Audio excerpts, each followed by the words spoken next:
आज की यह कहानी आपको जीवन में चल रही परेशानियों भरे भूकंप से छुटकारा दिलाने का ज्ञान देगी। इस कहानी से आपको सीखने को मिलेगा कि आप अपने मन को कैसे विपरीत परिस्थितियों में स्थिर रखकर मजबूत बना सकते हो। एक समय की बात है, एक जैन फकीर को उनके कुछ मित्रों ने खाने पर बुलाया। यह घटना है जापान की।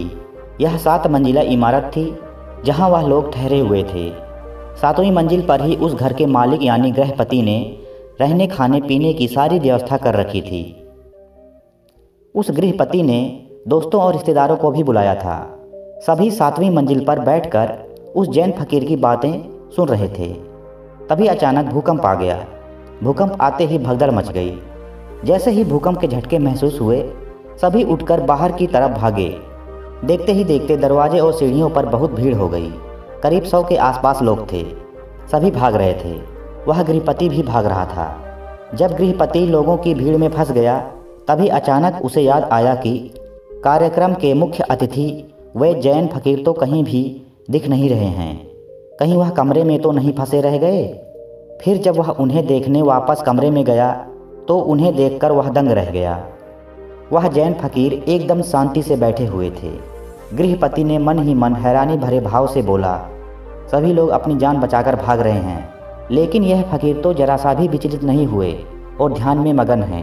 गृहपति एकटक उस फकीर की तरफ ही निहारे जा रहा था। उस फकीर के चेहरे पर इतनी शांति थी कि यह देखकर वह गृहपति भी आकर फकीर के पास बैठ गया।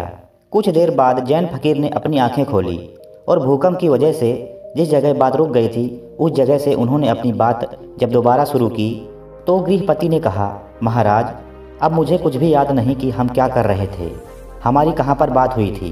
लोग अपनी जान बचाकर भाग रहे थे। इतना बड़ा भूकंप आया था कि अब तो इसके बाद मुझे यह भी याद नहीं है कि हम किस बारे में बात कर रहे थे। इसलिए आप कृपया करके वह बातें दोबारा शुरू ना करें और मैं अब वह बातें पूछना भी नहीं चाहता। इतना कहने के बाद गृहपति ने बड़ी ही जिज्ञासा व हैरानी भरे भाव से कहा, अब तो मैं आपसे कुछ और ही पूछना चाहता हूँ।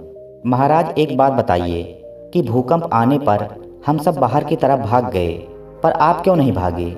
आप अंदर ही क्यों बैठे रहे, वो भी इतनी शांतिपूर्ण अवस्था में? जैन फकीर ने कहा, भागा तो मैं भी था, लेकिन तुम सब बाहर की तरफ भागे और मैं भीतर की तरफ मन में भागा। जिसे जहाँ सुरक्षित महसूस हुआ वह वहाँ भाग गया। लेकिन मैं कहता हूँ, तुम्हारा बाहर की तरफ भागना व्यर्थ था, क्योंकि भूकंप 6ठी मंजिल पर भी है और पहली मंजिल पर भी। जो सड़कों पर है वह भी भूकंप के डर से भाग रहे हैं। जिसे जहाँ सुरक्षित लग रहा है वह वहीं भागा जा रहा है। सारे लोग बाहर की तरफ भाग रहे थे, क्योंकि यह सब एक ही तरफ भागना चाहते हैं। बाहर की तरफ भागना ही इनके लिए एकमात्र भागना है। लेकिन मैं अपने मन में ही यानी भीतर की तरफ भागा, क्योंकि मुझे अपने मन में ही भागना सुरक्षित लगा। मैं अपने मन के भीतर एक ऐसी जगह को जानता हूँ जहाँ कोई भी भूकंप नहीं पहुँच सकता।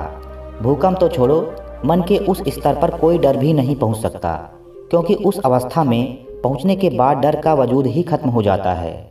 इसलिए मुझे जैसे ही असुरक्षित लगा, मैं तुरंत ही अपने मन के भीतर चला गया। लेकिन मैं तुमसे यह भी नहीं कहूँगा कि मैं डरा नहीं, बल्कि मैं बहुत डर गया कि कहीं अपने भीतर पहुँचने से पहले ही मैं मर ना जाऊँ, कहीं मेरे भीतर पहुँचने से पहले ही यह बिल्डिंग गिर ना जाए। मैं चिंतित था कि कहीं ध्यान में पहुँचने से पहले ही यह इमारत मुझ पर गिर ना जाए। लेकिन जब मैं एक बार उस अवस्था में पहुँच गया, फिर मुझे कोई चिंता और डर नहीं सता पा रहा था। मन का कौतूहल शांत होकर एक परम शांति को महसूस कर पा रहा था। उस भूकंप की वजह से तो केवल मेरा शरीर ही मरता, क्योंकि मेरा मन तो ध्यान में था। सच कहूँ तो मैंने ध्यान में ही अपनी ज़िंदगी को जिया है और मैं ध्यान में ही मरना चाहता हूँ। इसलिए जैसे ही मैं एक बार उस अवस्था में पहुँच गया, मैं निश्चिंत हो गया, क्योंकि मैंने अपने लक्ष्य को पा लिया था कि मरने से क्या डरना। एक दिन तो सबको मरना ही है, लेकिन कुछ ना समझ लोगों के लिए मृत्यु एक डर है। वह इसे गलत समझते हैं और इससे पीछा छुड़ाना चाहते हैं। जबकि सच्चाई यह है कि जब आप जन्म से पहले अपनी माँ के कोख में पलना शुरू हुए थे, तो उसी क्षण से ही आपने मरना भी शुरू कर दिया था। यानी जन्म से साथ साथ मृत्यु का नाता भी आपसे उसी वक्त जुड़ गया था। और जैसे जैसे आपके जीवन का एक एक दिन बीतता जा रहा था, उसी के साथ साथ आप मृत्यु के और ज़्यादा नज़दीक पहुँचते जा रहे थे। ध्यान से देखा जाए तो हर दिन जिस प्रकार सूर्य उदय होकर अस्त हो जाता है, उसी प्रकार मानव जीवन भी धीरे धीरे एक दिन इस सूर्य की भांति अस्त हो जाएगा। इसके बाद उस जैन फकीर ने कहा, मैं तुम्हें कोई सिद्धांत नहीं सिखा रहा हूँ, बल्कि शराब पिला रहा हूँ। पियो, खूब पियो, नाचो गाओ मुस्कुराओ, जीवन में जितने भी डर मिले अंदर की तरफ मन में गिर जाओ। जीवन में किसी भूकंप का इंतजार मत करना, क्योंकि भूकंप के समय वही अंदर जाते हैं जिनका रोज़ आना जाना मन में रहता है। मैं अपने मन में अंदर जा पाया क्योंकि मैं रोज़ अपने मन में अंदर जाता हूँ और अंदर का यह रास्ता मेरे लिए परिचित था।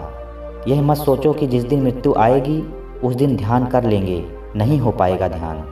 अगर जीवन भर धन की चिंता की है तो मरते वक्त भी मन के अंदर उसी धन की ही चिंता चलती रहेगी, क्योंकि अपने पूरे जीवन में हम जो कुछ भी करते हैं मरते वक्त वही सारे विचार मन में होते हैं। मरते वक्त एक बार हमारी पूरी ज़िंदगी हमारे आंखों के सामने गुजर जाती है। संक्षिप्त में कहूँ तो ज़िंदगी भर हम जो भी करते हैं अंत समय में वही महसूस करते हैं। अगर हमने पूरी ज़िंदगी भर किसी को दुख पहुँचाया है, किसी का दिल से भला नहीं किया, तो अंत समय में हम दुख ही भोग रहे होंगे और दुखी मन से ही मर रहे होंगे। और अगर हमने ज़िंदगी भर अच्छे काम किए हैं, लोगों की निस्वार्थ मदद की है, तो अंतिम समय पर हमारे पास अच्छे विचार होंगे और हम खुशी खुशी अपना जीवन अलविदा कहेंगे। आखिर में फकीर ने उस गृहपति से कहा, अगर तुम ध्यान में मरना चाहते हो तो ध्यान में जाना सीखो, ताकि मरते वक्त तुम्हें अपने भीतर जाने में तकलीफ ना हो और तुम मौत से न डरो। अगर आप भी असली ध्यान सीखना चाहते हैं तो नीचे डिस्क्रिप्शन में लिंक दिया गया है, आप असली ध्यान सीख सकते हैं। इस वीडियो को अपने दोस्तों के साथ भी ज़रूर शेयर करें। ऐसे ज्ञानवर्धक और भी वीडियो देखने के लिए हमारे चैनल को अभी सब्सक्राइब कर लें। मिलते हैं अगली वीडियो में, तब तक आप अपना ख्याल रखें।